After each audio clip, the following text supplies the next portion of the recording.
We'll just start because we don't want to waste everyone's time. Just to introduce myself, I'm Rajesh. So I was the one who posted on the group. So we have Ryan.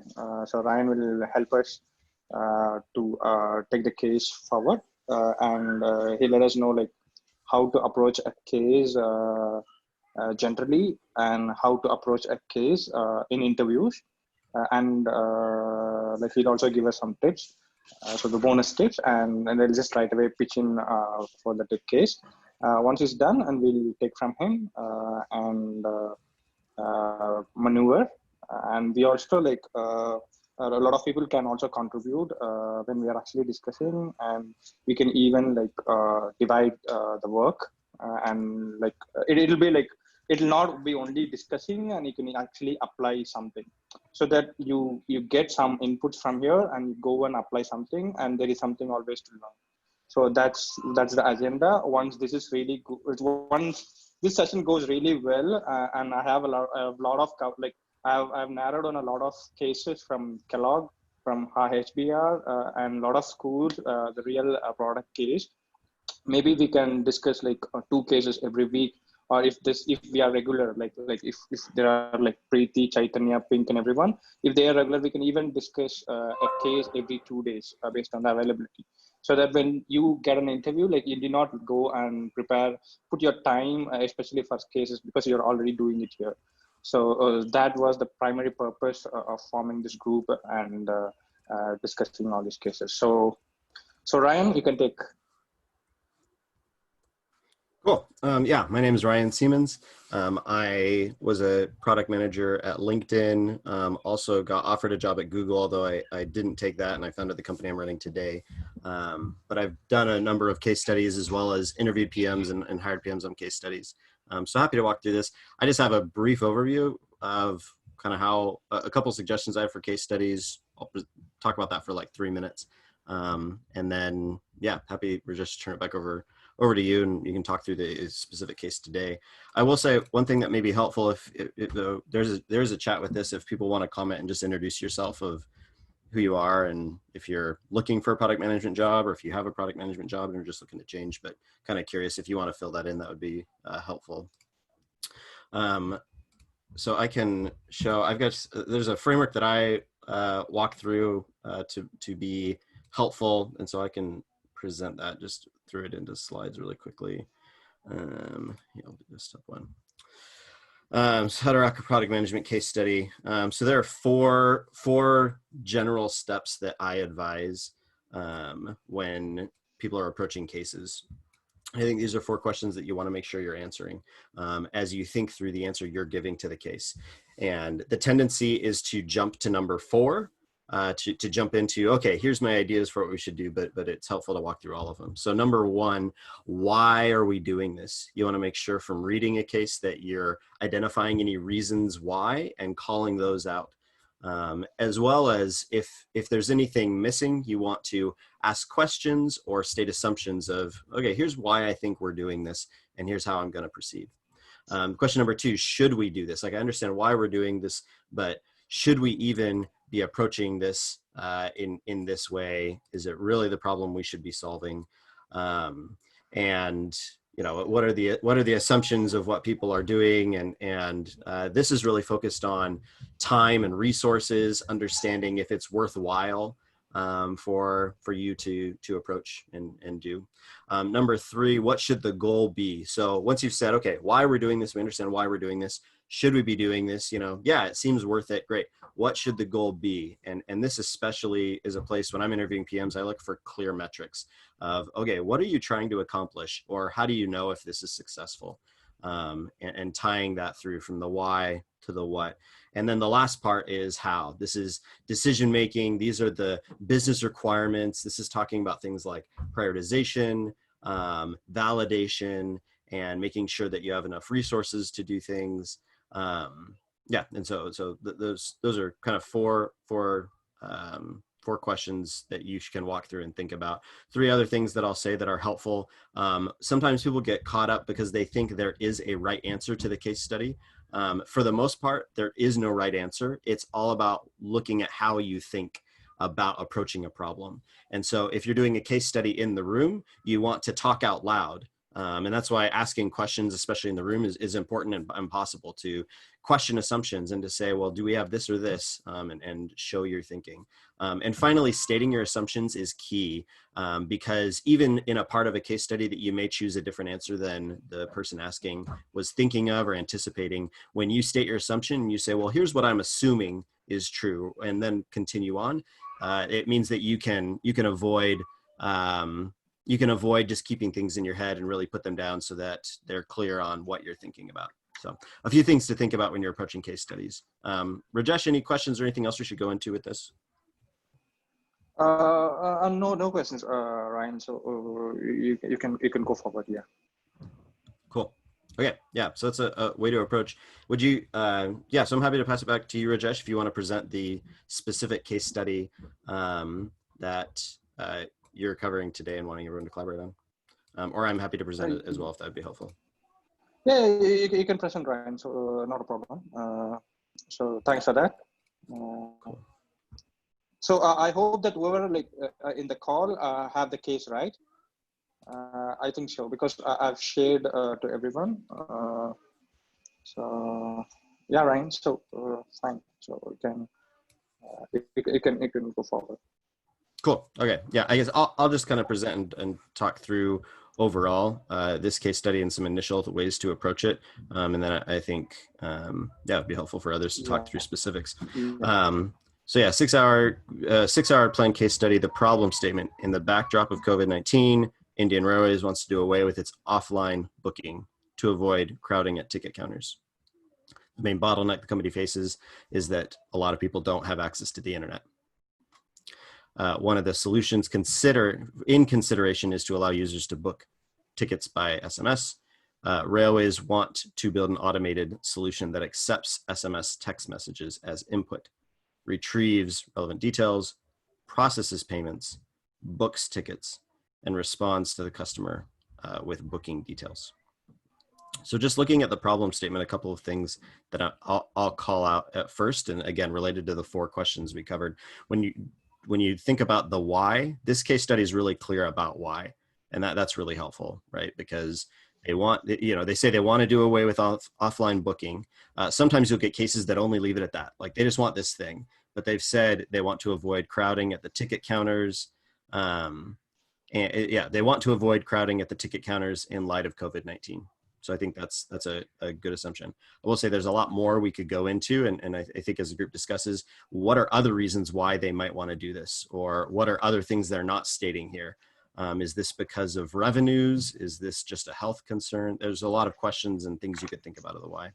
The main bottleneck is they don't have solution access to internet. One of the solutions in consideration is to allow users to book tickets by SMS. This is key because they say one of the solutions.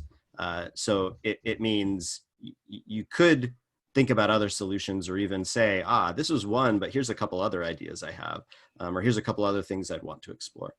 And finally, this is actually a really great list of requirements, right? Build an automated solution that accepts text messages as input, retrieves relevant details, processes payments, books tickets, responds to the customer with booking details. So lots of things there that you could break down. So that's helpful. So then here's the activities. And when they list activities like this, it's really critical to make sure you do every part of it. If you miss a part, it doesn't look good on you, and they told you what they want you to do. So conduct relevant user market research to augment your understanding. So there should be a research component in your answer. Use your PM skill set to design a solution to the problem. So there should be a solution you're suggesting and design. That could be a lot of ways, right? That could be sketches, that could be designing with words, it could be a diagram. There's lots of ways you could show that. Break down the ideas into actionable epics and user stories. And then the skills evaluated, here's the skills they're looking for. The fact that they call out wireframing and design means they probably want you to sketch something out and to see a wireframe, even if that's just of a text message going back and forth, but something there. Users, epics and user stories. The fact that they call out dealing with edge cases, you want to make sure before you submit your answer that you're checking those edge cases. And then deliverables, solution synopsis, solution justification, product roadmap, epics and user stories, wireframe mockups if created, research outcomes if recorded, and all information sources with due attribution. With all of this, an interesting piece is, since they've given you these deliverables, I would, with each one of these can be the title of one section of what you submit, if that's slides or if that's a document, so that it makes it super easy for them to know, here's your solution synopsis, here's your solution justification. So that's helpful. So, and then the constraints at the bottom. Keep in mind that the user has no access to the internet. That's obviously very important. And if you miss that, that would be a big miss. And the requirement is to build a completely automated solution. So you have to make sure that at some level you're talking about the fact that it has to be automated. So no people involved in the texting back and forth, at least for the core use case.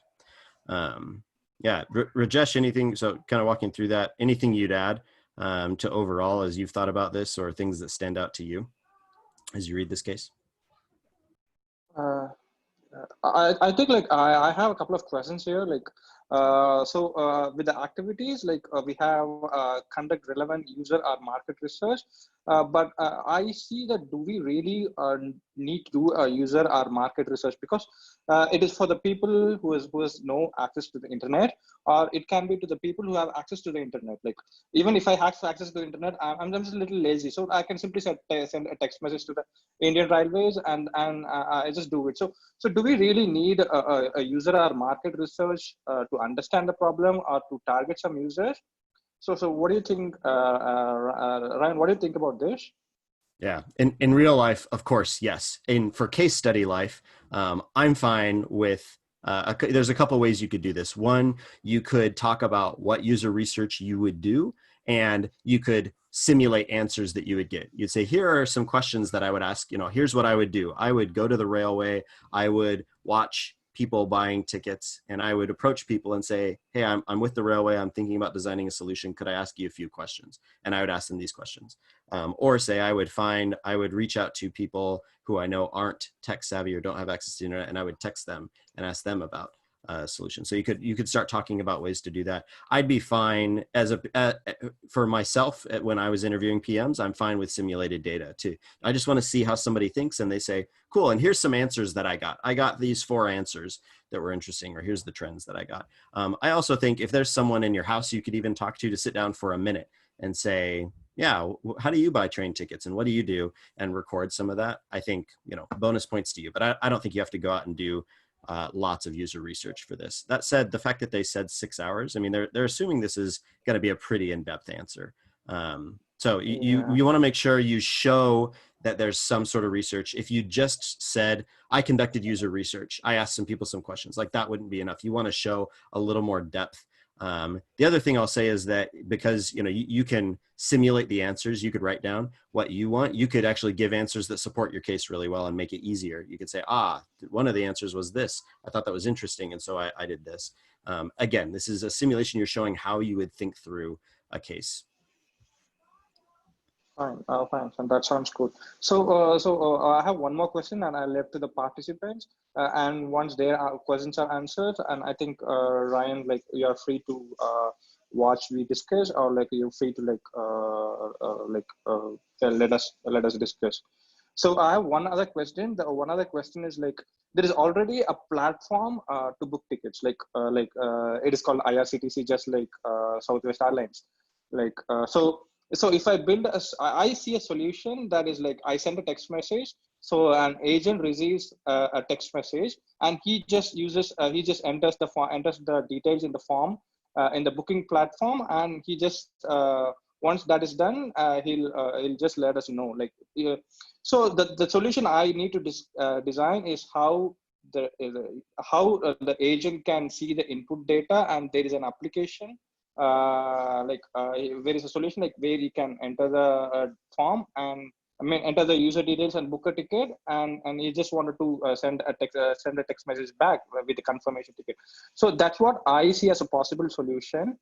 So how do you see, Ryan, like if there is already a ticket booking platform, and I don't really see any possible solutions apart from sending a text once the ticket is booked and the agent sends us the ticket back.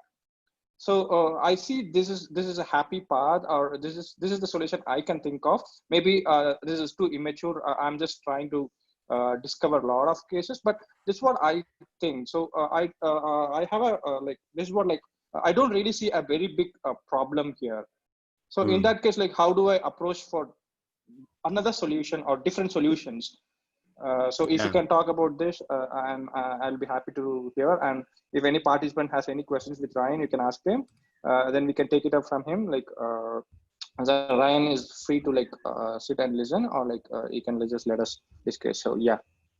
Cool. Yeah, that's a great question. So here's the key here with that. I like the solution. And I think thinking about currently built things, thinking about data that's out there is really, really good to call that out. Even because this is a written case study, not in person, I would even link to the site and show some research you did. You know, I do a few minutes of research to say, well, here are some things that are out there that I think we could use that Indian Railways already has. Here's the key though. They say right at the beginning, the main bottleneck is making booking accessible to those.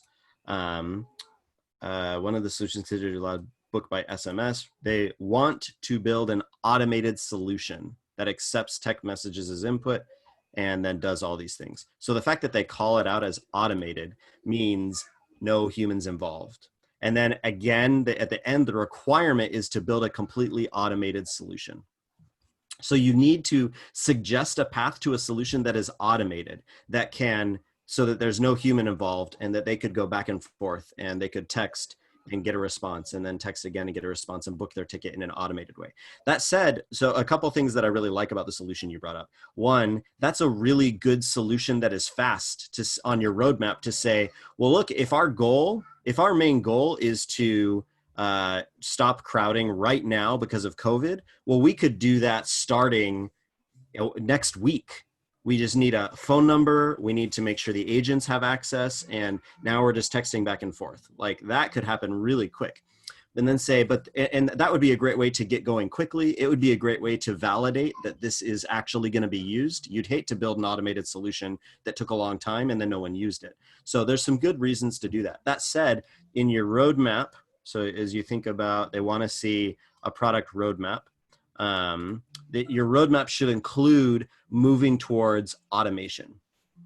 So being able to see where are things going to be automated, or how could we automate them? What pieces are there to build of that? And they've listed them all out for you, right? They've listed out, we need to accept text messages. So now as you think about your user journey, someone needs to see a number and text and say, hey, I want to buy a ticket.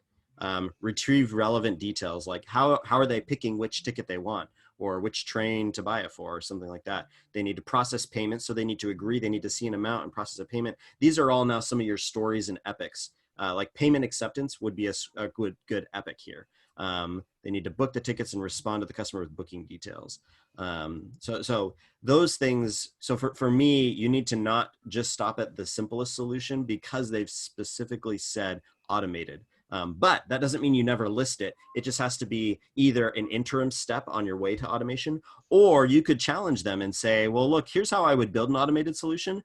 But and this comes back to this question. Why are we doing this? We're clear on why we're doing this, right? We need to avoid overcrowding. Should we do this? Well, I don't know if we should build an automated system. COVID's not going to last forever. So this requirement isn't around forever. And we have people who could respond and handle tickets. And so what should the goal be? Should we be automating, or should we just set up a system where we can accept SMS?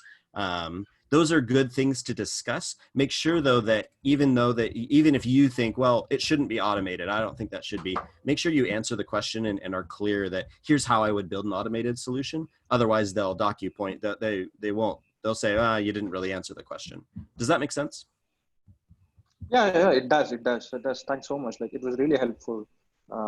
So once, like after you just answered my questions, it just expanded my horizon to how to actually answer this question. So Ryan, like one last question, like how much do you rate this case, like from like easy, medium, and complex? So how do you rate when you see this case, considering like all the dynamics and everything? Yeah, I would rate this one as medium. The fact that they've given you a lot of details. There are some cases where there are very few details, and that can be hard because you have to, like, sometimes they have a lot of these details, but they would just tell you, just the top one. They'd say, with COVID-19, we need to quit. People are crowding the ticket booths. We need to figure out a solution. What would you do? Like that could be the case overall. And they have a bunch of these details. The key when you're in person is to ask questions, to say, well, here's how I think about this. And then you could say, well, do we have any technology that allows people to text, or what does our online look like? Okay. And then you'd move through.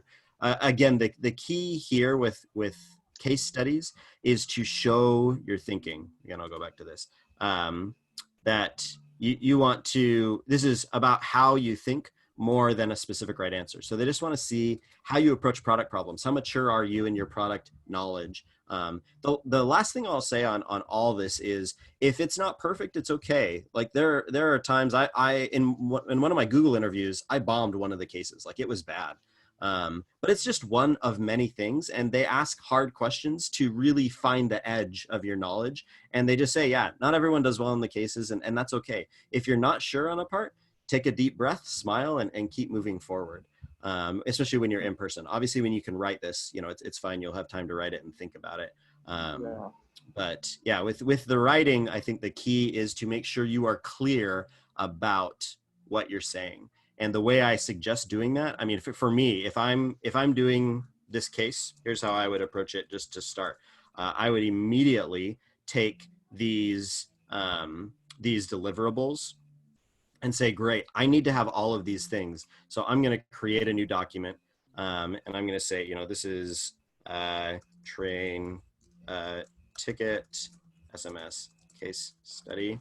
And I'm immediately going to start putting in like, okay, I need a solution synopsis. So I'll say, there's my solution, and here's justification. And then here's, what else do they have? They have product roadmap.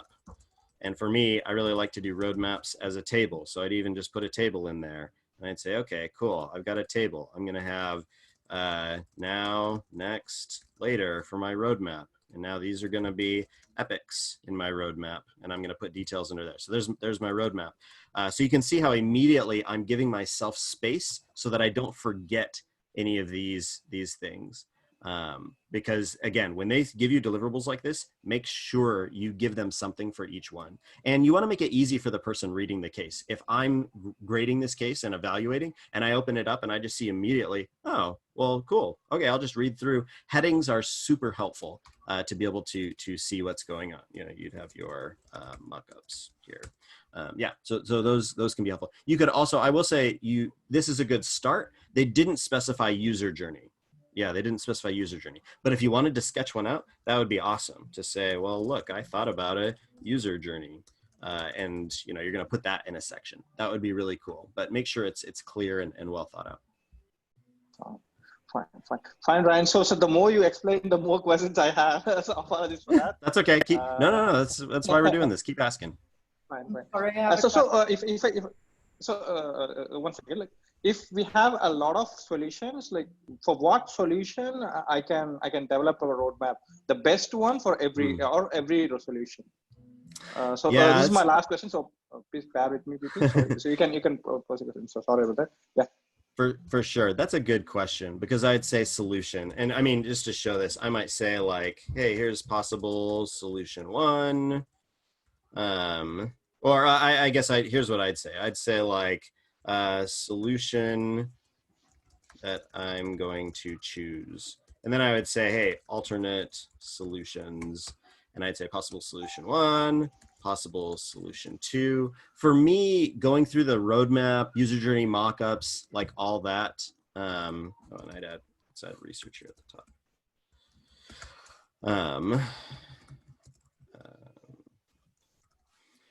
For the solutions, I would list other ones. I like thinking about like, here are other solutions. I'd also say, here are, some questions I have include.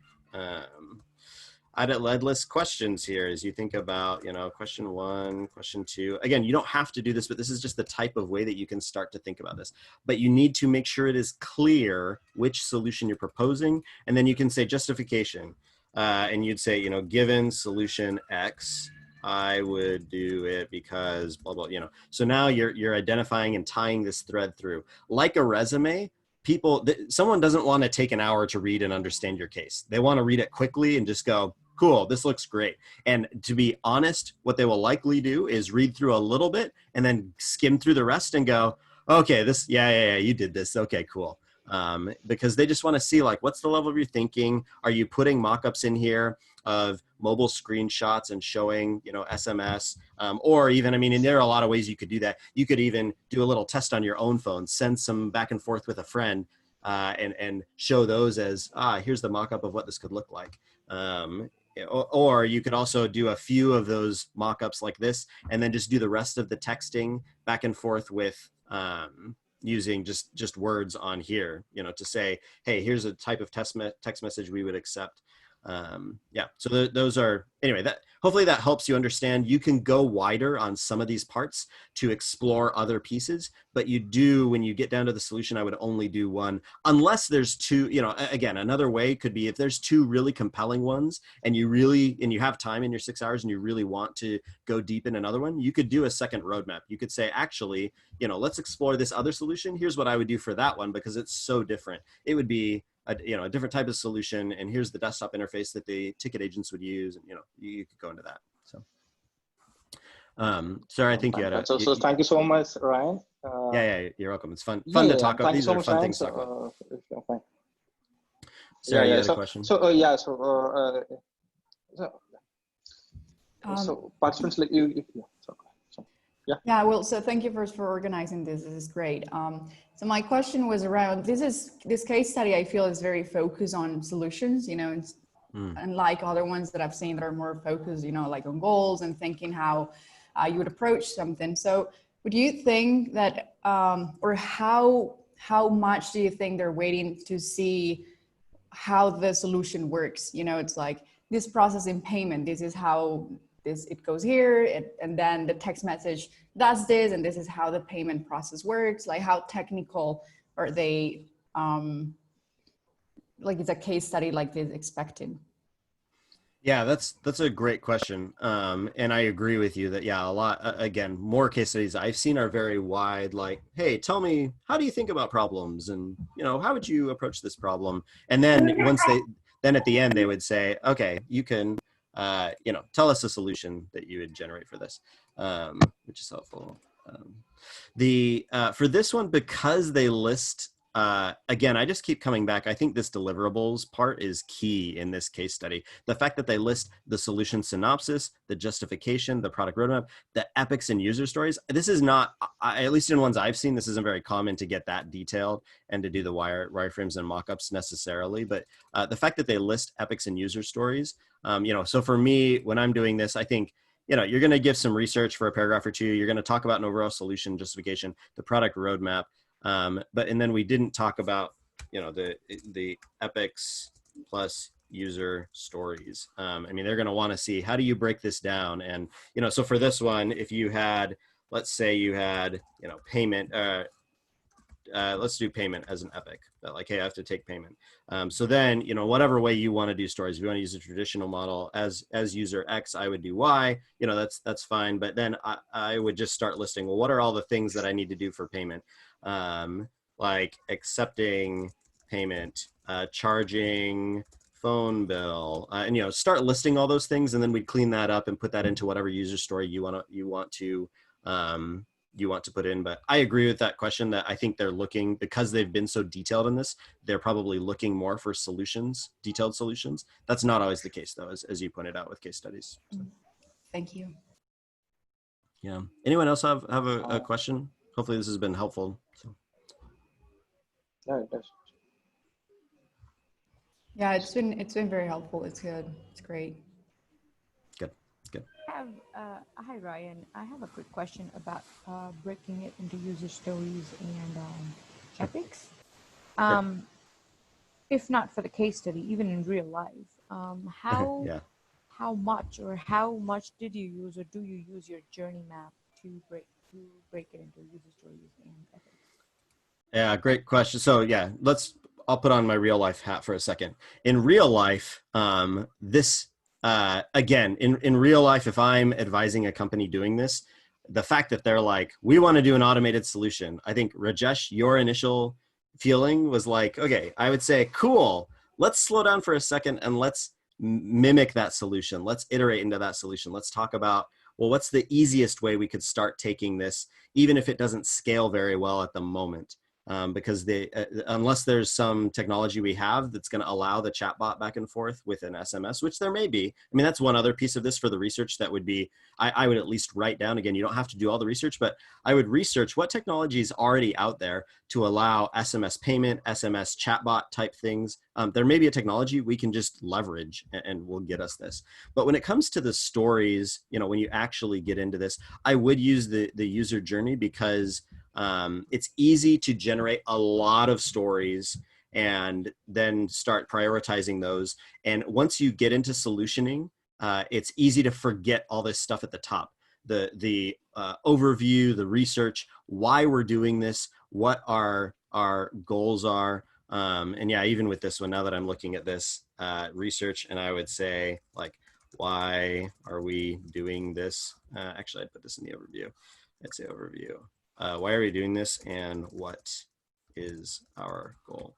To make sure that you highlight that. And this is something I think for all product managers, that one of the biggest pitfalls of product roadmaps is that people consider the Gantt chart like this a roadmap. But a roadmap should include this info as well. Why are we doing this? What do we hope to accomplish? Because then every time anyone suggests any epic or user story, we go back to the top and say, is this going to help us? Is this really related to our why? And is this going to help us actually accomplish the goal we want to accomplish? So with this automated payments, one question I have that they don't really answer is how many people are at these ticket stations? Are we talking about helping, you know, I don't know, 100 or 1,000 people a day? Or are we talking about like 100,000 people a day? You know, what order of magnitude is this? If it's only a few people, then maybe a more manual solution would work. If it's tens of thousands of people a day, yeah, we just won't even be able to keep up. So that's not even an option. Those are some of the types of edge cases and things to consider.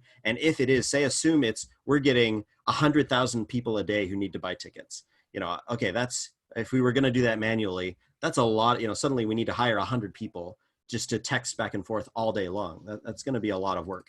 And so instead, then I'd think, okay, what's the automated solution? Well, you know, and we need just, then we'd start to say, okay, there's SMS is one, just being able to accept the text. So like one story is accept a text message, and then just respond to a text message with anything. These are the types of things that you'd start to write out and think about, and then start to push those out. So does that make sense, Chaitanya? Yes, it does. Cool. And as one other thing I'll call out here that's helpful in a case study like this, you can see, and I'm doing this live, as you start to think and organize your thoughts, you're going to go back and change a bunch of things. Like I realized, at the top, overview. Well, actually it includes this, and I might move some of these sections around. I might add, and this is both a good way to answer a case study, as well as this is just good as you're building out product roadmaps for and product documentation for products, that you're going to do something and then come back to it, again, and kind of circle back, because you keep learning new information and realizing, I need to do this. One other thing that I haven't done here very well, I would actually have just a notes section, and I would catch things like edge cases, questions I have. Just write things down and capture it as you go, because then at the end you can look through and say, cool, can I add these anywhere in the case? Or you could delete these if they're not relevant. But there's a lot of things you'll realize as you're walking through, as you're doing the user journey, as you're thinking about the why, as you're architecting your solution, that won't fit in the case study. Just have a place to capture those, so then you can make sure that you go back, because there's two things that'll really get you in case studies. Number one is not answering the question, and just not answering it in detail, or answering a different question where they say, well, that's great, but you didn't answer the original question. The second thing that'll really get you with case studies is not showing your work and assumptions. So you're saying things and then just moving on, but it's like, whoa, did you have any questions about that? Or so you're not questioning things enough, and you're just accepting information. When product managers don't question enough, companies end up wasting lots and lots of money. So that's usually a key skill. Again, they listed the skills they want. They want problem solving. So they want to see an ideation. Are you thinking through and going wide? Are you diverging before you converge back in? and dealing with edge cases. Like all three of those are about this breadth of, hey, can you think about these problems in a really wide way and consider all the implications? And then of course, you know, research, wireframing, ethics, you know, those are I think a little more targeted of specific skills that you'd show. Any other questions?